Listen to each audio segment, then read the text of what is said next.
Assalomu alaykum azizlar. Hozir men sizlarga oddiy, hammaning uyida topiladigan narsa. Xo'p, bu nima? Qalampir munchoq. Men o'zim ham ichishim kerak. Oldin rizq ko'p ichardim. Shu mana 2-3 oy davomida timsiz ichib yurdim va keyin tashlab qo'ydim. To'g'risini aytsam, ta'mi juda ham bir g'alati. Kimga qanaqa? Men 3 oy davomida tinimsiz ichdim, lekin foydasi vasha bo'lmadi. Xo'p, buning nimalarga foydasi bor? Bu qalampir munchoq 12 ta donasini olasiz va oddiy bir stakan suvga qaynatib, ertalab och qoringa va kechki payt och qoringa yotishdan oldin ichasiz.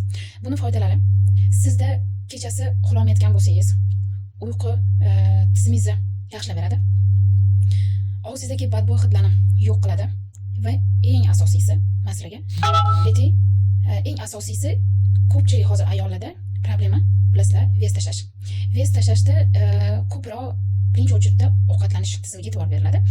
Xo'p, bunda bilasizlar, ayollar o'zimda ham даже kerak bo'lsa, nafsimiz buzuvlik qilib yeb qo'yamiz. Kechasi boshqa payt shirinlik bo'lsa, misol uchun o'zim shirinliksiz tasavvur ham qila olmayman. Juda ham shirinlikka anaqaman. Non shirinlik men eng birinchi o'chirda qo'yadigan narsam, lekin qalampir munchoqni ichganingizdan keyin ishtahangiz polностью bo'g'iladi. Bir kun davomida men sizga ko'rinishini tayyorlanishini hozir aytaman. Bir kun davomida hattoki xohlasanglar 1 litrlik suvga qaynatib, suvni ichib yursanglar ham ishtahanglar bo'g'iladi.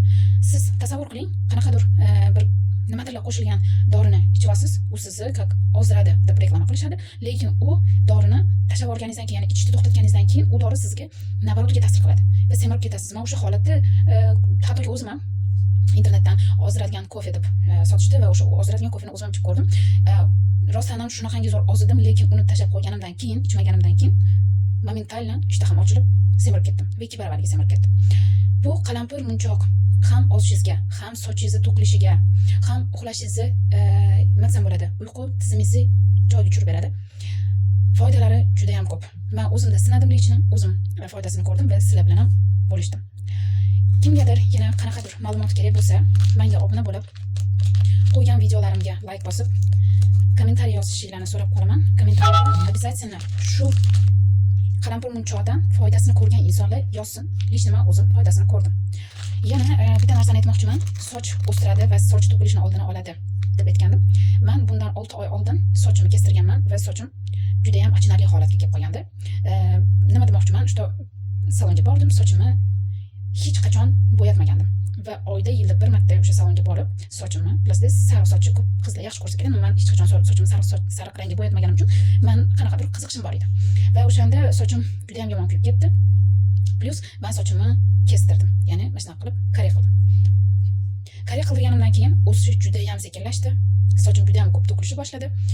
Sochim umuman olganda jonsiz holatga kelgandi. Xullas, men bu sochi boshqa o'smaydi deb qo'rqardim. Mana shu oddiy qalampir munchoq meni 6 oy deganda shunaqa sochga erishishimga yordam berdi. Xohlasanglar sizlar ham sinab ko'ringlar, ichib. Buni kimgadir foydasi bor, kimgadir yo'q, balkim bilmayman, lekin menda foydasi bo'ldi. Allohga omonat, sizlar o'zingizlarni ehtiyot qilinglar. Yaxshi kunlarda ko'rishguncha.